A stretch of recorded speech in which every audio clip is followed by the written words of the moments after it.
د تاریخ په پاڼه کې دا هم ولیکئ چې په پاکستان کې د پښتون قاتل په یوه نیمه ورځ کې ونیول شلو.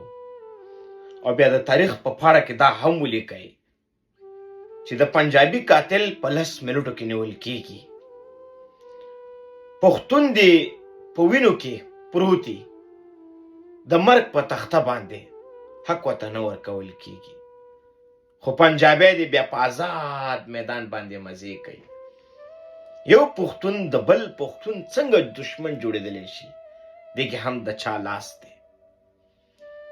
پښتانه پرېږدئ چې د یو بل خپې ووایي، ځکه پښتون د یو بل پرمختګ نشي برداشت کولی. ځکه خو نن صرف دعاګانو ته محتاج یو. الله تعالی وی ته کار کوه، زه پکې برکت اچوم. چې ستا پښتون سره ظلم کیږي